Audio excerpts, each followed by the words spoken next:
One, welcome, welcome, welcome.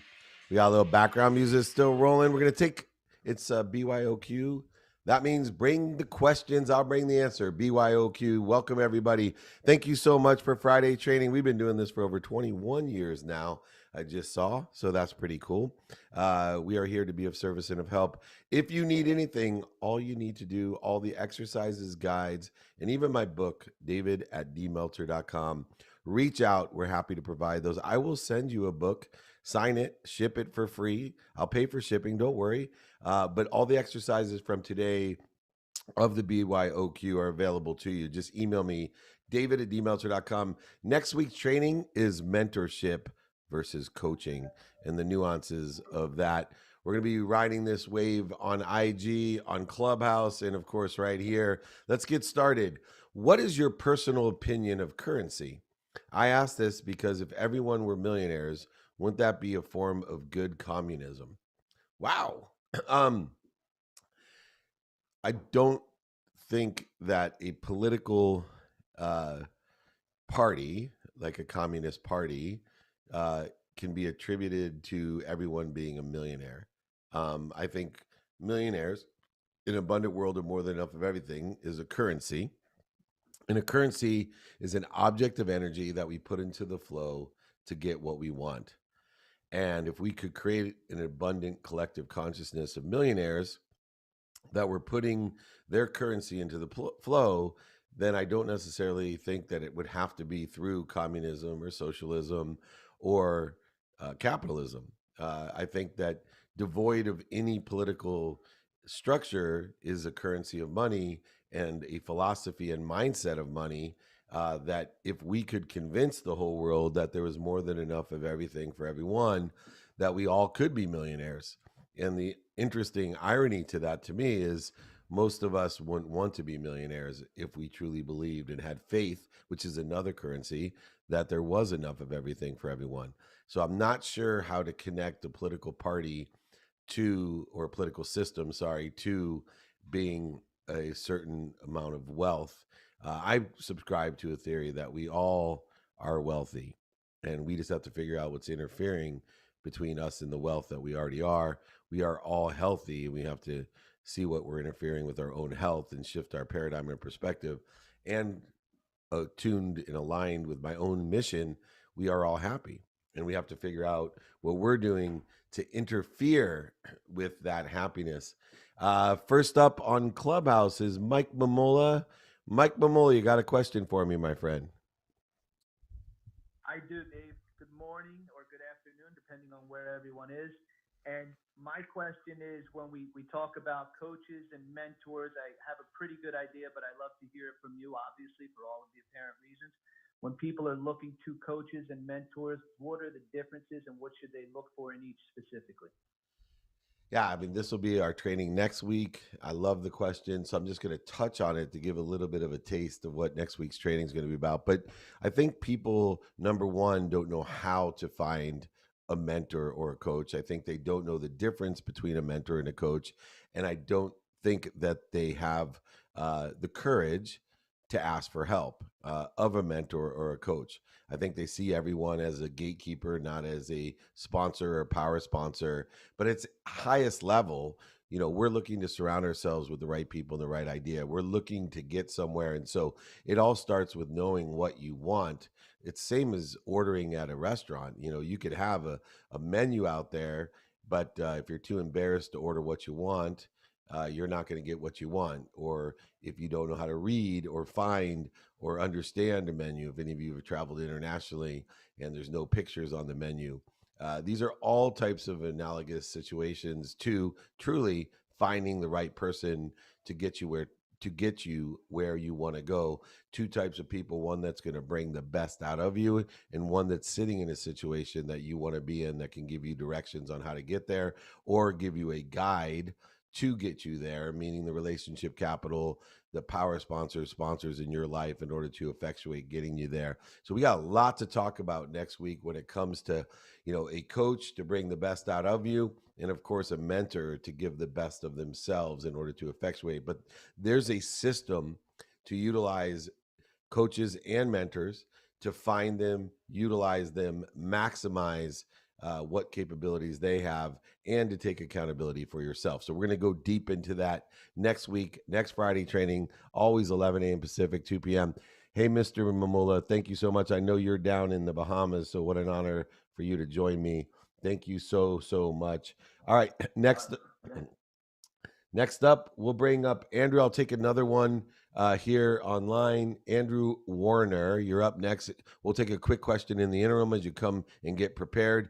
How can we turn a weakness into a strength? Well, I think gratitude turns every weakness into a strength. When we realize and are vulnerable and illuminate our weaknesses, we are able and capable through gratitude to find the light, the love, and the lessons in everything that we do. And so when we're capable of using gratitude, which is a tool to find light, love, and lessons, then we're able to transcend a weakness into a strength. When we move a weakness, and one of the abilities, gratitude will move your weakness into a different place, weaknesses can become strengths. For example, my size, shape, and abilities were a weakness when I played college football. But when I had the same size and body shape put onto an airplane, it became an incredible strength. So as I was traveling around the world with the greatest athletes in the world with 6'4" to 7 feet bodies, and my 5'7" stature with really short legs and a long torso fit perfectly into a plane seat. So I could actually fly more comfortably in a middle seat on a commercial liner than they did on a private plane, because I just moved my weakness into a better place and it became a strength. A lot of times we just have a strength and aren't aware of it because it's in the wrong place, or we haven't done the work in order to utilize gratitude to find the light, the love, and the lessons in my weakness or our weakness in order to effectuate a strength, something that will improve where we're at, push us to a better place, a better situation, etc. Okie dokie. Andrew Warner, you're up next. Hi Dave, hi Jake. Thanks for bringing me up. Tell you a little bit about myself. I did find a mentor in Mike Mola, not only being my cousin, but being my mentor, someone I look up to. Um, Really, the question I had for you is, I'm a kid in my 20s. Um, I'm just looking. Where do you see? What's the best advice of finding opportunity, in whatever it is, investing or just growing your network or seeing where to go in life. Yeah, Andrew, thank you so much. Big fan of your uncle as well, and been mentoring him for years, and just a great business partner of mine, and even more importantly, now he's family with me as well. So, totally appreciate you're actually in the right place by having someone like that, someone who sits in the situation you want to be in. Very broad question for such a young person, so I'm going to help you out. You cannot find anything outside of you that you can find inside of you. So what I want you to do is utilize 5 daily practices, and the first one that I want you to practice is to take inventory of who you are. Simply spend a minimum of 10 minutes a day to find out what personally is important to you today. In other words, what is your what? What is your what? What personally do I want? And then ask yourself, what personally do I want to do? What do I want to experience today? And three, what do I want to produce? What things do I want to get done? What do I want to provide in service and value to others? And then finally, get into the practice of receiving. You can't give what you don't have. And so, if you can get into the practice of receiving and practice those daily inventory and say to yourself, I don't know what I don't know. I'm only this many years old and there's no way that I know everything. And I'm going to practice not knowing what I don't know. In other words, not being afraid to be a hypocrite and changing and growing. And if I feel stuck, it's a signal that I am growing, just like I'm stuck in a pair of shoes. That means my feet are growing bigger and bigger and they don't fit anymore. You're not fitting into your old self.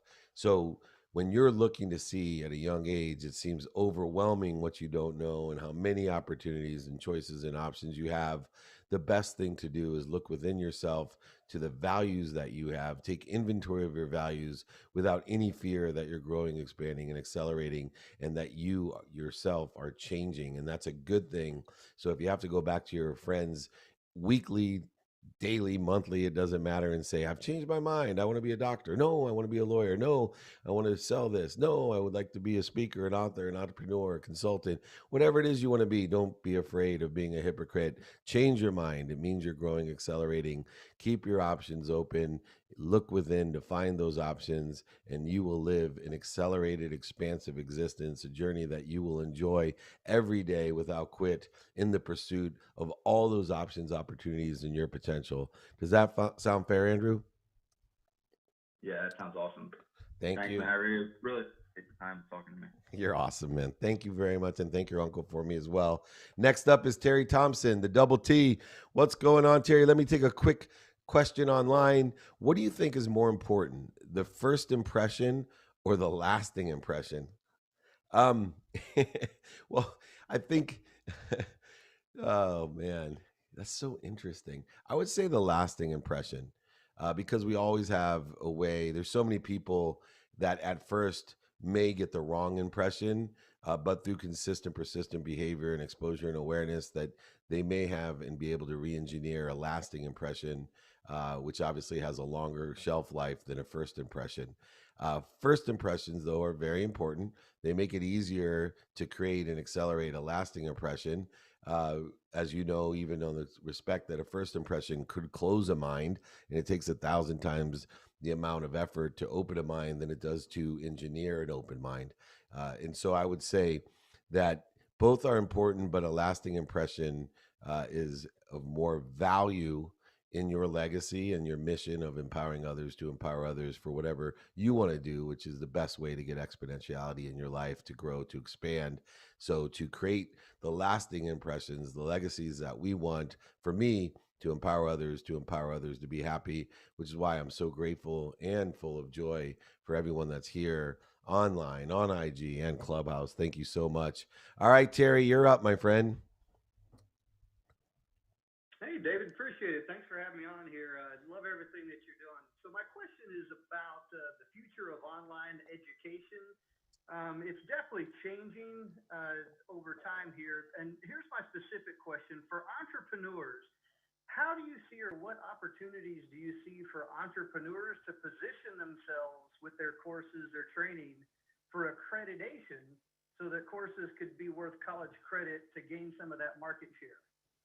That's a great question. And I see that transformation and the rethinking of our educational systems already into place. And one of the blessings of COVID was the acceleration of e learning and the aspect of specialization through expertise. And never before have people, especially younger people, have access to the greatest experts in the greatest fields to help accelerate the skills, the knowledge, and even the desire, with personal development and inspirational, aspirational, motivational content that is available. And most importantly, the cost of education, which we knew is going down rapidly, especially for entrepreneurs. And so I think the most important thing is to understand the different opportunities, the timing and risk tolerance just as an investment, because education itself is an investment itself, and to understand your own timing and risk tolerance, and prioritize it by what skills, knowledge, and desire you want to have with your experience of education. I am not someone, I know I'm going to be with our friend Gary Vaynerchuk in a couple of weeks doing the No Bull conference, and we have a little bit of a debate because I'm far less adverse to a formal institutional education. It is determined upon if it's free or how much it's going to cost you, and then also I think it's one of the greatest ways to create an instant relationship capital or community amongst yourself. If you can get into the right schools, graduate schools, etc., you can accelerate your entrepreneurial journey and your, most importantly, capitalization journey by going to a school that has huge, dedicated, aligned alumnus who, there's no accident that how many companies in the Silicon Valley are funded by Stanford or Cal graduates. It's no accident that the large schools, the Big Ten schools, the SEC schools create all types of entrepreneurial opportunity and support for one another. What is that value to you? What's your timing and risk tolerance? And for some people, it's very YouTube can give you the platform skills, knowledge, and desire to create a multi-billion-dollar business. Amazon can do the same. There's just a variety of different opportunities and options. The nicest thing is that everyone in the world has access to the greatest education ever. I think in no time in history can you look back and tell me that anyone in the world could access greater educational material than this point today on March 26th. It's impossible. If you're, in the old days, the Goodwill Hunting joke, right? The kid at Harvard and he says, "Oh yeah, you just spewed off what anyone could with, $5 of late charges from the public library." We've opened a library to the world that has so much information you could never access all of it, but it's searchable to a point where we could find the experts or the mentors or the coaches in order to effectuate exactly what we want. I think this is one of the biggest blessings of COVID, that we've been able to accelerate that access and understanding and utilization of education online. Did that answer your question, Terry? Yeah, absolutely. Fantastic. Thanks for your feedback and your perspective. Appreciate it greatly. I appreciate you.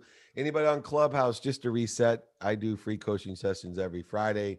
You can get the guides to these, the exercises I talk about, and most importantly, my book for free. Happy to ship it to you. Pay for shipping. I don't want to do anything other than provide empowerment to you. Feel free to reach out, David at dmeltzer.com, or look at my bio there or anywhere. I am here to be of service. Have done it for over 21 years now.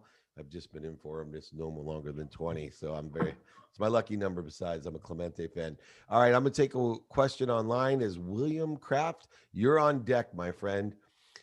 Um, what's the biggest problem you see with young entrepreneurs? I will tell you the biggest problem I see with all entrepreneurs, young, middle aged, and old. They don't ask for help. I find myself, if someone asks me, "What's your biggest problem, Dave?" I don't ask for help. Sometimes I just get in my own way. And there is so much help in person, on the phone, via email, and traditional and social media places, that I find myself wasting time, energy, and emotion, getting in my own way, not practicing radical humility, and not asking for help.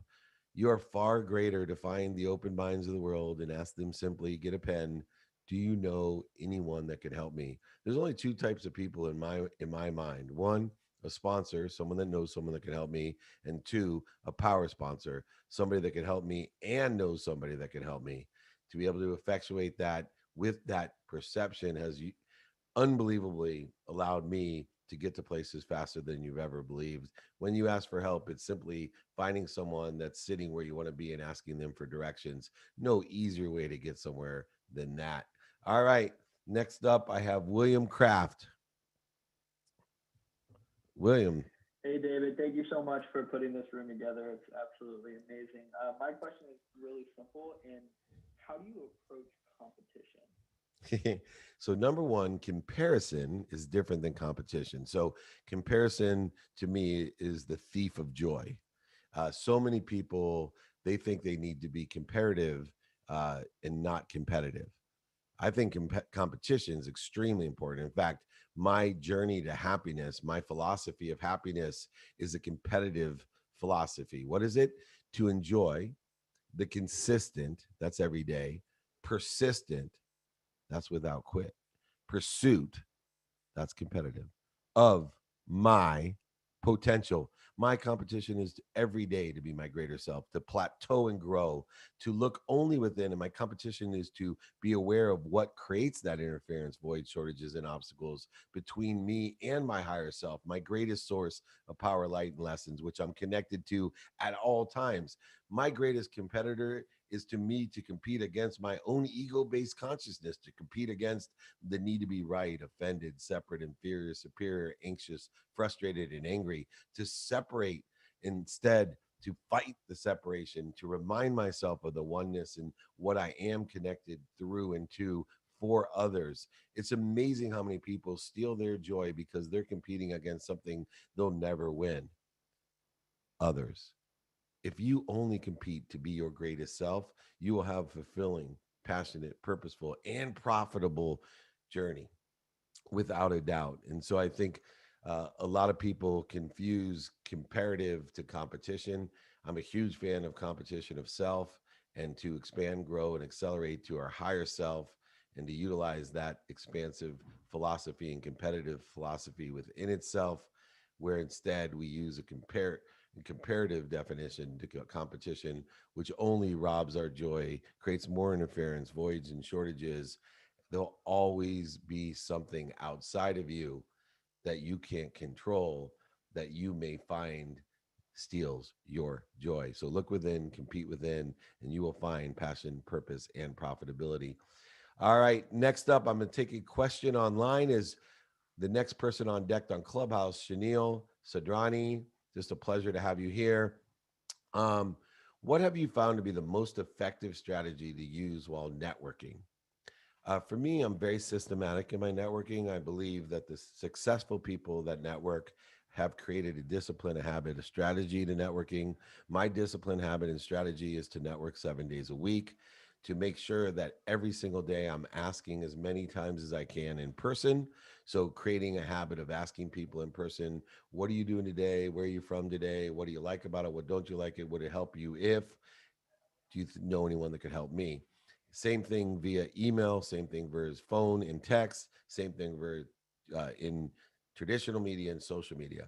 Do you realize that on average, everybody knows about 1,000 people minimum? Therefore, if you simply ask one person a day, that's 30,000 people a month. If you ask one person on each platform a day, that's 150,000 people a month that you simply have reached in some sort of frequency to effectuate other people sharing your ask to help find the best suited people that can effectuate what may be difficult to you, but simple to them. Remember, one of the things I always look for within myself to know my own capabilities is when people tell me, how do you do that? That's amazing. I could never do that. Those are all signals. It raises your awareness to what your superpowers are, what makes you special, your capability that you can offer as a service or a value to others. So look for that as well in others so that when you network, you know specifically how you could be of service or value to them, but more importantly, how or if they know someone that can help you. Okay, Chanel, you are up. Hey, David and Jake, thank you for having me on here. Thank The you. question I had today was, I hear a lot of successful people who've made it in life through podcasts and other means talk about following their passions and their purpose and sort of having a monofocus in everything. I was curious to know what advice you'd have to someone who hasn't figured it out yet, someone who's still, haven't figured out their purpose, their passion. What advice would you have for someone to start on that front? Thanks. That's a terrific question. And, you're looking at someone that hasn't figured it out yet. But the one thing that I have figured out is that I haven't figured it out yet. So we have figured some things out, but there's always going to be more things to figure out. And so if you feel as if you don't have a passion or a purpose, this is a romantic idea. Everybody is connected to passion and purpose. And we want to make sure our purpose is greater than our pain. So as pain is elevated into our life in some sort of form that we define as a mistake or a setback or a failure or other types of pain, we simply tell ourselves that my purpose has to be greater than my pain, and my purpose to me has become my thoughts about my purpose. See, if I have a purpose to think about my purpose, then I'm going to go ahead and manifest the attention and intention to that purpose that will give me that passion. In other words, what the heck is Dave Meltzer talking about? Learning, being more interested than interesting. When we are seeking to learn, we have a purpose. When we are pursuing something, we have a purpose. So don't think about your why, think about what you want to do, and then think about who can help you, and then think about how you're going to get there, and then think about how you prioritize the how into the now to make that you a capability of learning what? learning to love what you do. Too many people think you love what you do. Some natural phenomenon comes up that you love. No, you have learned to love baseball. You have learned to love sewing. You have learned to love coding. You have learned to love selling. There's no natural love. It may be easier to learn to love it. It may be more less interference between you and the activity that creates this feeling as if you love it. But I am here to tell you that you can learn to love anything if you focus in on the reason that you don't love it, which is that interference, that ego, the need to be separate, inferior, superior, anxious, frustrated, angry. Instead, take the Viktor Frankl perspective of learning to love everything that you do. If I can't learn to love something, I'm not going to do it until I can. I'm going to go ahead and delegate or hire somebody else to do it until I can figure out how to learn to love it. But your life, through gratitude, forgiveness, accountability, and inspiration, will change because you will be able and capable to find the light, the love, and the lessons and learn to love everything you do, from taking out the trash to showering in the morning to brushing your teeth to selling, sewing, sleeping, whatever it is. I promise you, as a human being, that the greatest source of love, light, and lessons is coming through. You have the capability to learn to love everything that you do. Next up is my dear friend, one of the great coaching clients that I have. I'm going to bring up Gigi after I ask this question here. Was Tim's story really on your IG this morning? I love his new book, Miracle Mentality. What's your thoughts on miracles? Yes, Tim Story, unbelievable mind, thought leader, world renowned miracle man himself with the miracle mentality was on. My thoughts about miracles is that we ourselves are expressions of God's of genius, and we ourselves are miracles. And the only thing that gets in our way of understanding that each and every one of us is a miracle is the grievances that we create ourselves, the judgments and conditions that we put upon things, the fear and the interference that we put onto things. And my thoughts on miracles is that every day we are all miracles. And we are here to shine our own personal light and also to liberate others to shine their light. And if you can shine your light as a miracle and inspire others or liberate others to shine there through a mindset, you yourself will live the miracle mentality, as Tim Story talked about today on our IG. And his new book, Miracle Mentality, is a perfect testament to finding the light and liberating others with that light, coming to a realization and actualization of the miracle of your mindset. And you yourself are a miracle, and you yourself are your mind. All right, my two favorite letters in my coaching program, Gigi. Hi, David. And yeah, for the person who asked about IG, I think it's already posted on David's Instagram if you want to check it out. So, David, my question is, since I'm been around you for I don't know, a couple of months now, is how do you manage to actually empower people? Because one thing that I noticed is you don't have an audience. You actually raise our vibration. So, what is the strategy, or what are you thinking of elevating all of the people who are always listening to you and not making them feel less than you and making them believe they achieve anything? Because this is what you've done to me, and I wonder how can I do that when I go and speak and things like that. From the day I started my mission to empower others to be happy, it was going to be simple. It was going to be to find 1,000 people like you, Gigi, that I could teach to empower another 1,000, to empower another 1,000 with what they had, this happiness, this great mission of creating a collective consciousness of happiness, of abundance, where 1/8 of the world minimum would have an understanding that there's more than enough of everything for everyone, and to live in moments and minutes in fear, but outside of that, in a joy, a happiness that most people have never experienced. And through that, you now are at that stage where when we months ago, I taught you how to clear the interference and shift the paradigm of who you are and what you were, and to not only motivate you to get up and get back up and get started and get back started, but inspire you to get there. And now it sounds as if you're at that wonderful stage of scaling for me, where we can teach you to do the same thing that I do, which is to speak to people one person at a time, to directly connect to a message. I don't speak so people listen to me. I speak for what people listen for. And I have to do a lot of research and take a lot of time and take a lot of effort for my great mission with pure faith that I'm going to continue to angle to something better in my life, a greater abundance, not only for me, but for others, and to teach others in the same respect. And I think when you narrow your focus to I'm speaking to what people are listening for, not listening to, and I specifically only have to find one person in whatever segmentation of time it is to teach one person, sooner or later that becomes two people times three. And eventually in my lifetime, I will get to 1,000 GGs, 1,000 GGs, empowering 1,000 GGs to empower 1,000 GGs, 1,000 times a thousand's a million times a thousand's a billion. So specifically, stay focused, continue to believe that you're only moving to a better place, a better position, or making others' positions better as well. It's always a joy to see some of my coaching clients join me on Fridays for a little bit more clarity and ask these tremendous questions. I call them softballs. So I do not.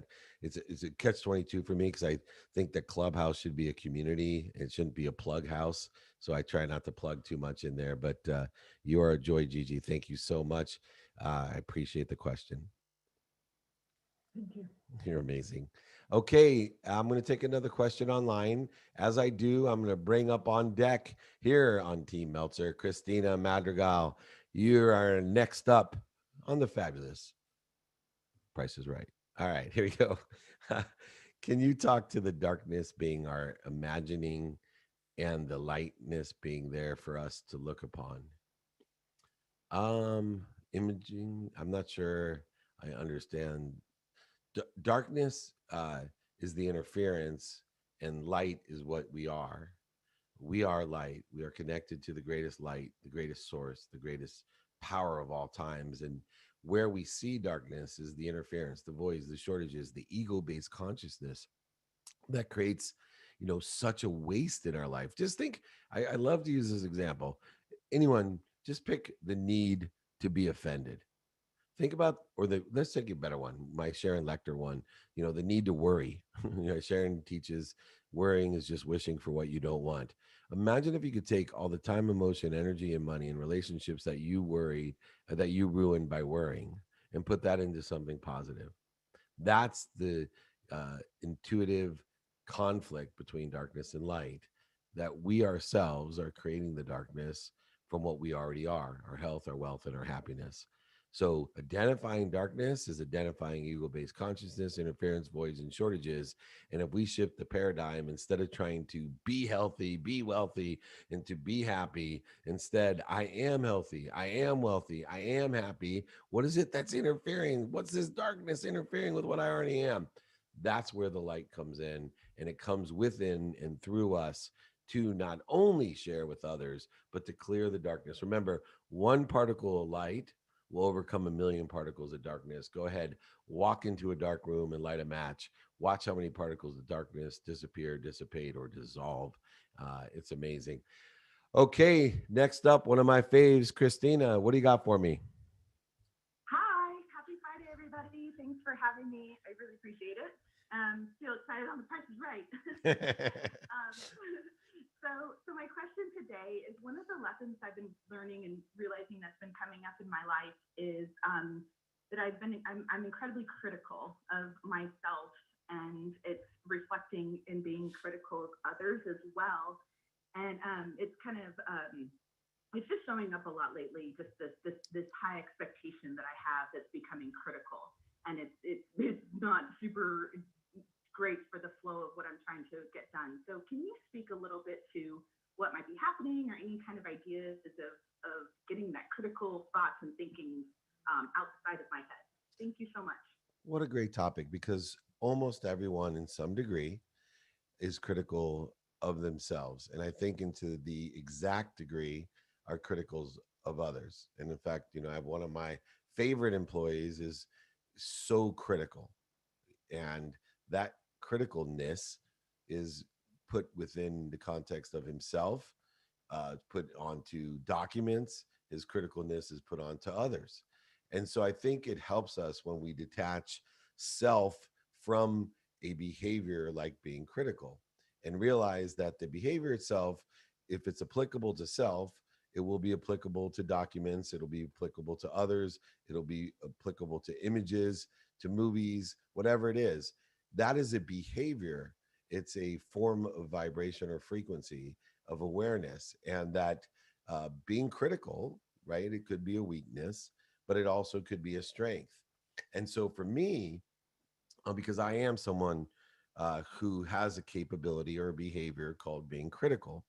And what I try to do is to identify what that behavior is so that I can determine where that behavior is a weakness. For example, I believe being critical of myself is a huge weakness, one that I've worked on.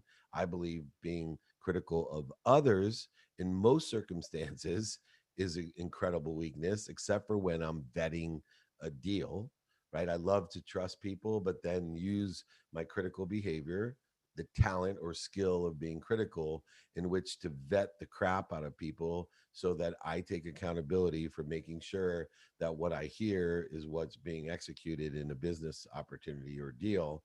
And so you can see how being critical is not good or bad.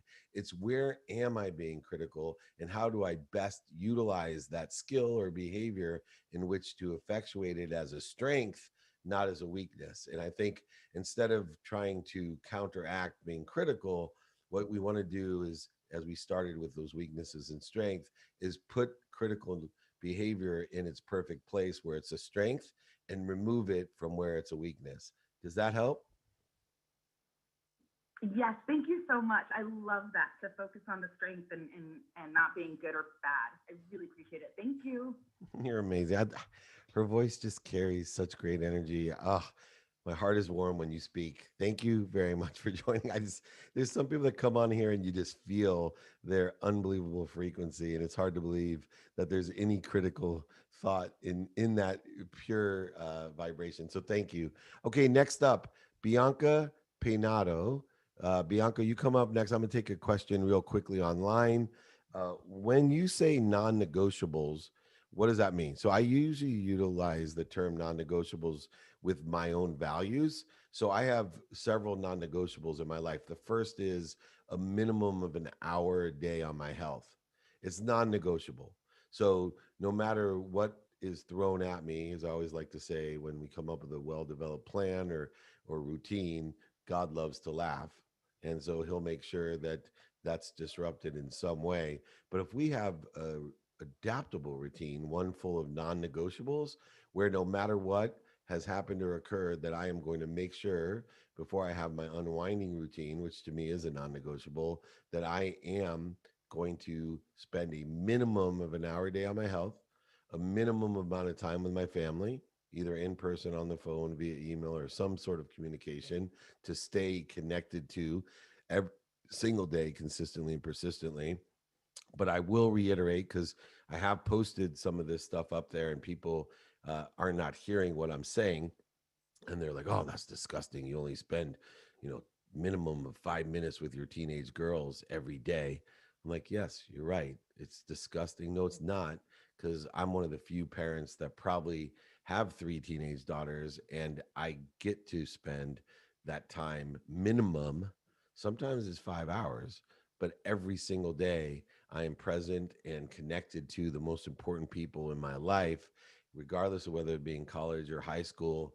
uh, I make an effort to make sure that we are consistently and persistently together and connected, so I know exactly what's going on, and whether it's a minimum of 5 minutes or 5 hours or 15 hours. Uh, I think that's the best exponential use of my time with my teenage daughters or my 10-year-old son, now 11, or my wife. So non negotiables are things that no matter what, you are going to do every day in a context of time, a minimum amount of time. Okay, Bianca, you're up next. Hi, this is Bianca. Thank you so much, David, for opening this space. So, uh, I also appreciate your words on the fear of failure, overcoming that, and also staying true to your values. So, my question is a little bit more targeted towards a strategy for business. Hoping that you could answer this or be willing to, but I noticed on your social media platforms that you really, I would say, almost mastered. I would say mastered, but I don't know how you feel about self promotion. But anyways, you do with Instagram a lot of different templates. You also like do video editing. I see. I'm wondering if you have a social media team to help you. I know that you also do LinkedIn very well as well. But if you have any advice on social media strategies, I founded a nonprofit, so it's not just something I'm trying to promote, my own self businesses per money making and all of that. But it's super helpful, and I appreciate your. Yeah, no, I think it's really important because if you're not building some sort of brand today, I think you are missing a huge opportunity, whether it's for your person, your charity, your solution service, product, whatever it may be, because I don't think we can fathom the size, scope, and scale of the opportunity that exists with billions of people available at no cost of entry. Never before in history has this ever been available, and I think eventually it won't be available again. And so, if we can utilize this time when it's free to access billions of people to align and to empower and inspire them and build a community around whatever particulars that we have. So, in that concept, what I've decided to do is number one, work on the ideas because nothing beats good ideas. And I think one of the distinctive factors of what anything is a great product, a great service, a great solution, a great charity will always rise to the top. But some of them, because they don't know how to capture that greatness, they don't know how to modify that greatness, they don't know how to amplify that greatness. And the biggest one that's missing, because most people that can utilize, especially social media, have no clue on how to manage the perpetuation of that great idea or greatness. And so for me, my goal is to focus in on the frequency, the strength of my signal. So I spend an inordinate amount of time every day, about an hour and a half minimum, studying, being more interested than interesting, so I can continue to strengthen my signal. I also look at the spectrum of who it's resonating, the awareness and frequency and vibration in which I communicate. Is it a certain demographic or a certain following? So that I maximize my opportunity of sharing my content with open minds, which are the most valuable of all. They are worth 1,000 times more than a closed mind. And then finally, the clarity of my message, which takes an extraordinary amount of time to practice so that I know what people are listening for. I don't want them to listen to me. I also know it's not what I say, it's what they hear. So I don't want to make sure that I have practiced what I say and clarified it so that everyone is hearing what I want to say and is listening for what I want to say. And so that's the main and primary goal of mine is to effectuate that greatness of communication, vibration, and frequency. And then I hire people to capture it for me, to modify it for me for all the different platforms, to amplify it for me. And we all work together, collaborate together to figure out a perpetual strategy so that 10, 20, 30 years from now, as the community, which is exponentially growing, accesses as multi generational. The very first video I did, the very first TED talk I did, the very first book that I wrote, the very first stage I stepped on, the very first podcast that I did, the very first TV show or movie that I did, whatever it may be, that perpetual content still resonates a frequency of an audience in a spectrum, strengthening my signal, building a community to empower others to be happy. And so, my personal suggestion would be focusing on being great, and you can always hire people to capture, modify, amplify, and perpetuate that greatness. And so if you haven't reached that level of, then just practice, and through uh, that practice, utilize that in relative, I think I would say in relative distribution to the vibration or frequency or greatness you're able to create. You'll be able to invest an equal amount of time by either hiring or doing the capture, modification, amplification, and perpetuation. And they will rise together, and all those tides will help the other tides rise as well. I think that's a fantastic concept for everyone to share and to think about. Maybe go back and watch the replay of this. All of these, the replays, I have, speaking of which, over 700 episodes of millionaires, billionaires, entrepreneurs, celebrities, athletes, entertainers. But the top downloaded podcast of the Playbook is these trainings. So go back, watch the replay on the Playbook. Every single platform featured: Spotify, Apple, Entrepreneur, Google. Just check it out. You'll be able to watch this replay. If it was me, that last answer, it needs to be replayed a few times, but it is a multi-million-dollar answer. Meaning, if you follow what I'm talking about, the greatness, capture, modify, amplify, and perpetuate, and really understand the spectrum and messaging that I'm talking about and how to strengthen the signal, there's greatness coming to you and through you, I promise. Thank you so much, Bianca, for such a great question. Thank you. Awesome. Well, I'm going to take another picture online. We're rocking and rolling on Friday. Here we go. Chris Arnaldo, you're up after I read this quick question online. Here's one for you, a little bit off color, but than these normal, more pragmatic. What was your favorite part of being a sports agent and your least favorite part? My favorite part was getting a client. My least favorite part was keeping them. Uh, and those were the two capabilities that I had that made me a great sports agent. Still, I think they're great capabilities to have. Can you get a client, and can you keep them? And it's much easier to get one than it is to keep them. And especially in the sports agency world, where everybody is trying to steal what you have. They may not have the capability of getting them, but once you have gotten them, they know where that target is and they go after stealing them. So those are my two favorite things. I love the access. I love the people. I love the excitement, but keeping my clients, oh, it was difficult. Very good. Anyway, next up, Chris, are you ready? So, hey, happy Friday, David. I'm always inspired by you. Thank you for hosting these as always. I appreciate you and the team hosting these. Hey, so I working in the financial service industry. I run into a lot of people that just have issues with organizing money. I want to get your opinion as to, why do people have such a, I would say, bad relationship with money? And then where do you think the opportunity is to help people with their relationship with money? Oh, wow. So I had a terrible relationship with money. And the reason is most of the time is that people don't feel worthy and they don't know how to receive. The third other one is they don't understand timing and risk tolerance, and they use an emotional aspect and execute on logical reasons with their money. And so, for me, that relationship with money has to understand the three worlds that they may be living in. And if we can identify what world of scarcity someone's living in, we can help them with their worthiness, with their timing and risk tolerance, with their detachment of emotion from money, the energy in which we put into the flow to get what we want.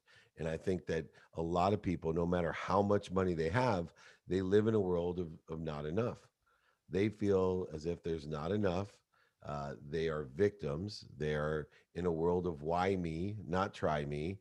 And eventually that relationship will always be one of scarcity and not determined by how much they have, but by their mindset of where that relationship lies in a world of not enough. So I have friends who have $40 million homes that live in a world of not enough. There's always more. They're always a victim. They live in blame, shame, and justification, no accountability, and they are miserable rich people that live in the world of not enough. And the same with middle class and poor people. They does not matter. That world is a mindset. A relationship with money has created them a reality of not enough. And then the second world of just enough is they're in a hyper competitive world that they live paycheck to paycheck and there's just enough to live on. determined upon how they have attached their emotions to the outcome that they want financially. And they haven't determined how the timing and risk tolerance in these emotions effectuate what they have and what they want. They haven't predetermined paying themselves, saving for themselves, giving to others, and the expenses. It's just a matter of detaching your emotion and determining a percentage of distribution, not how much you have. You want to make as much money as fast as you can. That's a very simple objective. It's one that has an outcome that's non-determinative and limiting. It's not a scarce outcome, but most people live in this world of just enough. They live like a tube, paycheck to paycheck, living and thinking that they just have enough to get by or just for them. They buy things they don't need to impress people they don't like because they have a relationship with money that is not a healthy relationship of abundance. The abundant relationship that we want to teach people through the aspect of detachment of emotion, through the aspect of identifying your timing and risk tolerance, through the aspect of a distribution that's devoid of that emotion, which is determined upon what you're going to pay yourself, what you're going to save yourself, what you're going to give to others, and what other expenses you need in order to have an existence determined upon your own values. These are very simple ways to transcend. Instead of things happening to you, things happening for you, they now happen through you. There, in the world of just enough, for example, we give to receive, right? Money activates you. It's not a trade or a negotiation. Money is what activates you in order to display who you are. Money is an activation. It's nothing to do with worth. And so we can activate a world of more than enough of everything to everything, everything of everyone. In other words, that if we live in a world of more than enough, where there's enough of everything for everyone, and we believe that everything comes through us with appreciation, that means to add value. What values do we add? Our values. We add our gratitude, forgiveness, accountability, and inspiration to everything we receive, including the currency of money, the object of energy that comes through us to put us into the flow, to give to everyone else, to connect to us, to devoid us of the separation, the interferences, the voids, and the obstacles. This is a crucial relationship in our life because money is one of the two major currencies of your existence. Money is the object of energy to get what you want. If you utilize it to get what you want and you want the right things, you're going to be happy, which is the ultimate goal. And if you use it, that currency, to get what you don't want, what other people want for you, what's missing in your life, what isn't going to make you happy, buying things you don't need to impress people you don't like, you're not going to be happy. But in order to transcend from the world of to and for to the world of through, to transcend from not enough to just enough to more than enough, you have to have another currency blended or tempered with the currency of money. And that currency is called faith.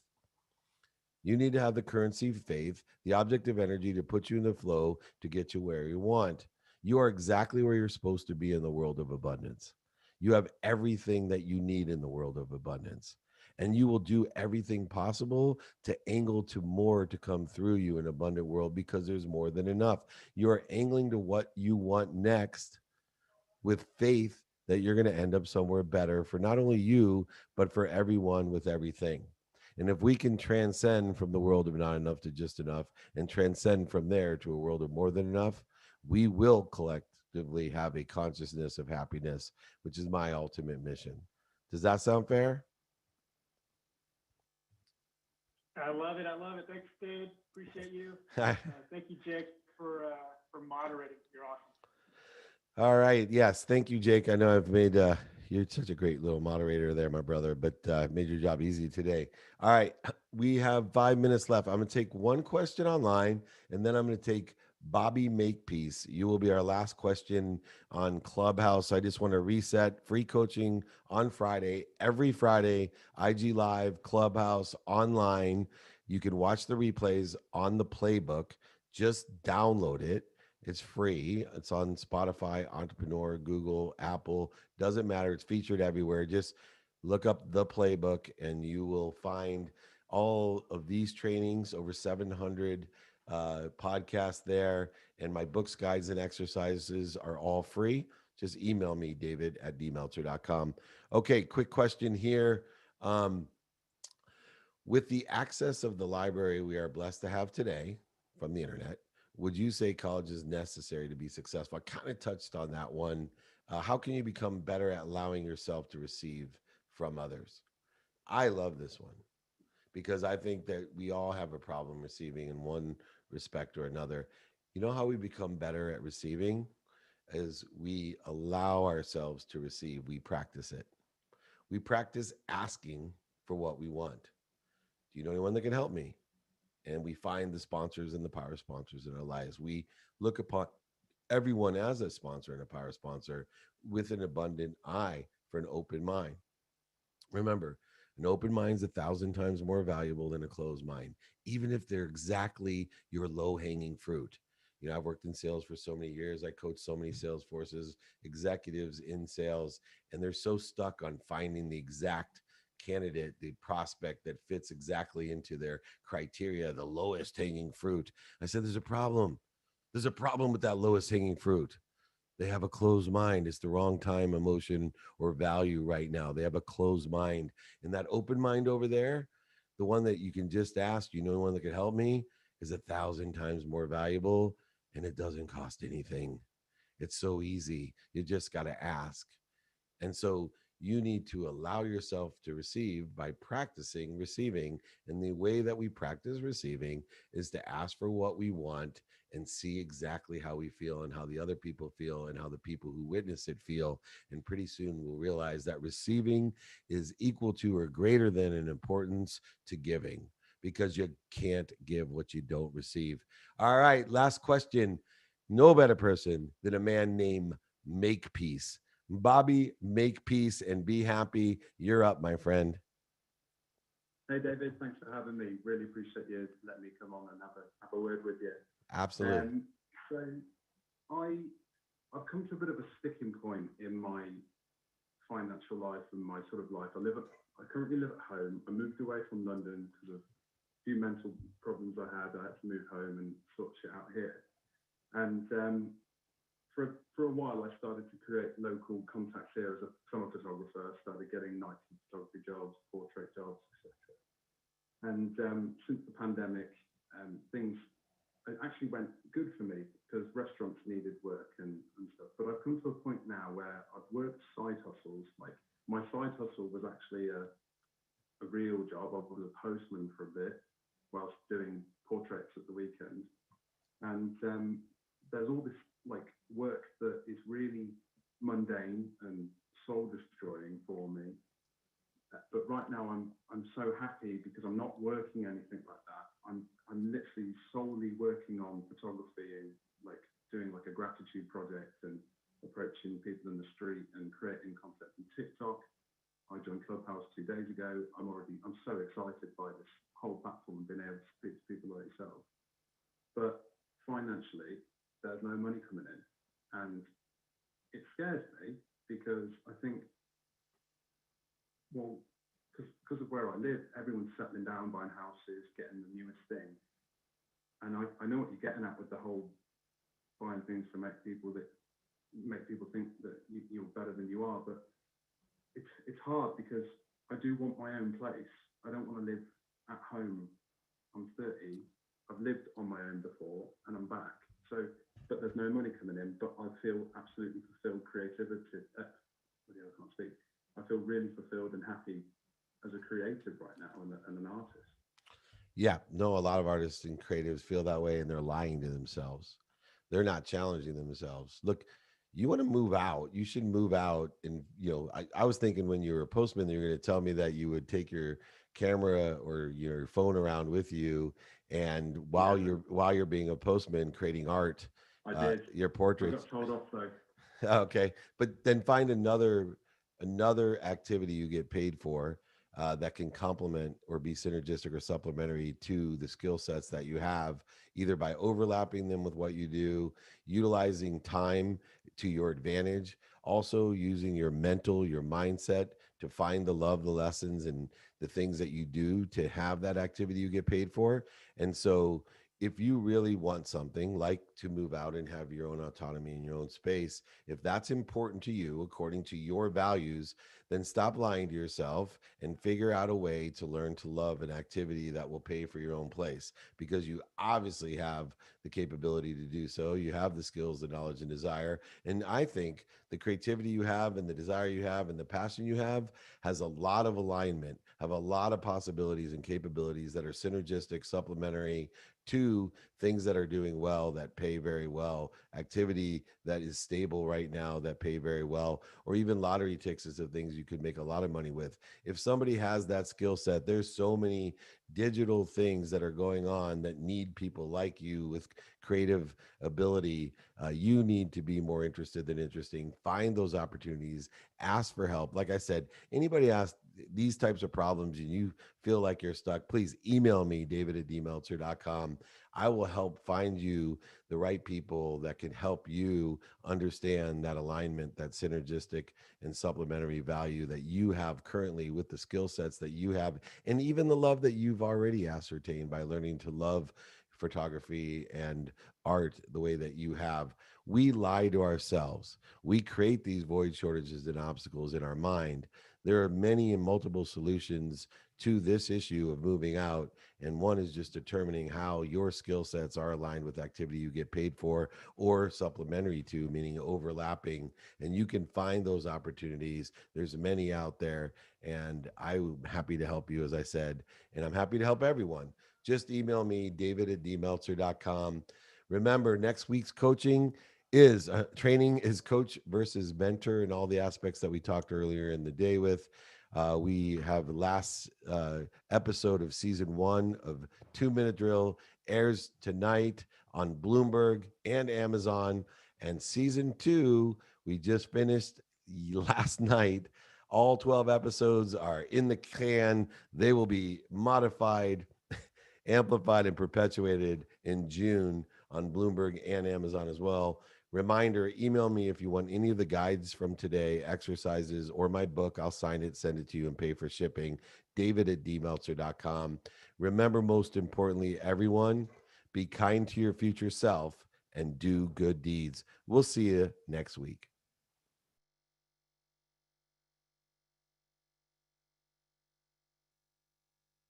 This January comes the next hit business show, 2-Minute Drill. 4 companies will have 2 minutes to pitch their business, competing for $50,000 in cash and prizes. Will they rise to the occasion or crumble under the pressure? You want to give yourself a critique of what? Crunching your way to a healthier new you. This is a great idea. Too bad you have it. David Meltzer hosts 2-Minute Drill.